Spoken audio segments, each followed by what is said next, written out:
I held Jamie and we cried and cried. His tears wet the front of my shirt and my snot got into his hair. We cried like I had never cried before. It hurt so badly. The ache in my heart was worse than my foot had ever been. When we stopped crying, I held him in my arms and rocked him back and forth. At last he looked up at me, his lashes still fringed with tears. He said, "I want to go home." "We are," I promised him. "As soon as the sun's up, we're going." I could read street signs now. I could find my way. I didn't have any money for a train fare, but I was willing to bet there would be a WVS post somewhere. The WVS women would help us out. I got out the birth certificates and showed Jamie his. "You were born on November 29th, 1933, I told him. "You are 7 years old." I showed him the marriage certificate, too. Our father's name was James, just like yours. And I took out the last piece of paper, a newspaper article. "Accident at Royal Albert Dock kills 6. He died when you were a tiny baby, when I was just turned 4. I put the marriage certificate and the newspaper clipping back in the drawer, but stuffed the birth certificates into my jodhpur pocket, ready for the morning. Whoop whoop, whoop whoop, whoop whoop. The sound came from the open window, louder and louder. An air raid. I didn't know where the shelter was. I didn't have crutches. I hadn't walked far on my bad foot for a long, long time. Jamie grabbed my hand in panic. The siren's wail grew louder. "Come on," I said. "Where?"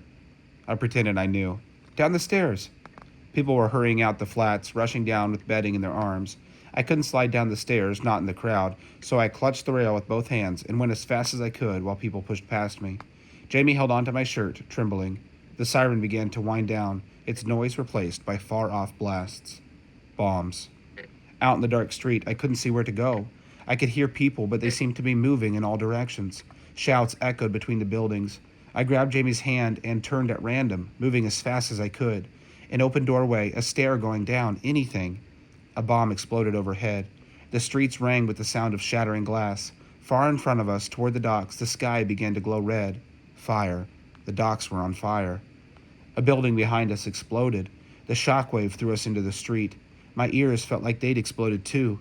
Bricks rained down and pieces of glass and rubble. I put my arms over Jamie's head. He looked like he was screaming, but I couldn't hear him. I couldn't hear anything. I scrambled to my feet, pulling him with me. There in front of us was an open door, steps leading down. A shelter, thank God. Strangers hauled us inside, down the stairs to a basement room full of people, hot and damp. Concerned faces, lips moving, saying things I couldn't hear. Hands holding us up, cradling us, offering us tea, wiping blood from Jamie's face, wiping my face as well. People made room for us on the concrete floor. Someone wrapped a blanket around us. I hung on to Jamie. I would never let go of him, I thought. Never.